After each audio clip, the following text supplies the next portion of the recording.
ಇಷ್ಟು ದೊಡ್ಡ ಸಪೋಟ ನೋಡಿದ್ದೀರಾ ಯಾರಾದರೂ? ಹಾಯ್, ನಮಸ್ಕಾರ ಎಲ್ಲರಿಗೂ. ಇವತ್ತು ಪ್ರಣವ್ದು ಫಸ್ಟ್ ಡೇ ಆಫ್ ಸ್ಕೂಲ್. ನಾನು ಫಸ್ಟೇ ಡಿಸೈಡ್ ಮಾಡಿದ್ದೆ ಪ್ರಣವ್ ಲಂಚ್ ಬಾಕ್ಸಿಗೆ ಎಲ್ಲ ಹೋಮ್ ಮೇಡ್ ಮೀಲ್ಸ್ ಮತ್ತು ಆರ್ಗ್ಯಾನಿಕ್ಕೇ ಆಗಿರಬೇಕು ಅಂತ. ನನ್ನ ಮಗ ಅಂತೂ ಬೆಳಗ್ಗೆ ಫುಲ್ ಖುಷಿಯಾಗೆ ಹೊರಟಿದ್ದ ಸ್ಕೂಲಿಗೆ. ನಮಗೂ ಖುಷಿ ಆಯಿತು, ಖುಷಿಯಾಗಿ ಹೋಗ್ತಾ ಇದ್ದಾನಲ್ಲ ಅಂತ. ಪ್ರಣವ್ ಅಂತೂ ಸ್ಕೂಲಿಗೆ ಬಿಟ್ಟ ಮೇಲೆ ಅವ್ನು ಫುಲ್ ಅಳ್ತಾ ಇದ್ದ. ನಾವು ಅಲ್ಲಿ 15 ಮಿನಿಟ್ಸ್ ವೆಯ್ಟ್ ಮಾಡಿದ್ವಿ.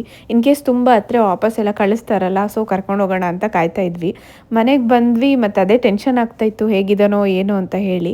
ಅವ್ನ ಟೀಚರ್ ಒಂದು ಫೋಟೋ ಕಳಿಸಿದ್ರು, ಸ್ವಲ್ಪ ಚೆನ್ನಾಗಿ ಆಟಾಡ್ತಾ ಇದ್ದಾನೆ ಅಂತ. ಸೊ ಈವ್ನಿಂಗ್ ಆಗೋದನ್ನೇ ಕಾಯ್ದು ಅವನನ್ನು ಕರ್ಕೊಬಂದ್ವಿ. ಅವನಂತೂ ನಮ್ಮನ್ನು ನೋಡಿ ಫುಲ್ ಖುಷಿ ಆಗ್ಬಿಟ್ಟ. ಯಾಕಂದರೆ ನಾವು ಅಲ್ಲೇ ಬಿಟ್ಟು ಹೋಗ್ತೀವಿ ಅಂದ್ಕೊಂಡಿದ್ದ ಅನಿಸುತ್ತೆ. ಸೊ ನಮ್ಮನ್ನು ನೋಡಿ ಫುಲ್ ಹ್ಯಾಪಿ. ಅದರಲ್ಲೂ ಮನೆಗೆ ಬಂದಮೇಲೆ ಇನ್ನೂ ಹ್ಯಾಪಿ. ಇದು ನೋಡಿ ಎಷ್ಟು ದೊಡ್ಡ ಸಪೋಟ. ನಾನು ಈ ಥರ ಸಪೋಟ ಈ ಸೈಜಲ್ಲಿ ಇದು ಫಸ್ಟ್ ಟೈಮ್ ನೋಡಿದ್ದು. ಇದ್ರ ನೇಮ್ ಮ್ಯಾಮೆ ಸಪೋಟೆ ಅಂತ. ನಂಗೆ ಸಪೋಟ ಟೇಸ್ಟ್ ಏನು ಅಷ್ಟೊಂದು ಇಷ್ಟ ಆಗಲ್ಲ, ಆದರೂ ಕೂಡ ಟ್ರೈ ಮಾಡೋಣ ಅಂತ ಹೇಳಿಬಿಟ್ಟು ಇದು ತೊಗೊಬಂದೆ. ಅದ್ರ ಸೀಡ್ ನೋಡಿ ಎಷ್ಟು ದೊಡ್ಡದಿದೆ. ಬಟ್ ಟೇಸ್ಟ್ ವಾಸ್ ಓಕೆ ಅಷ್ಟೇ.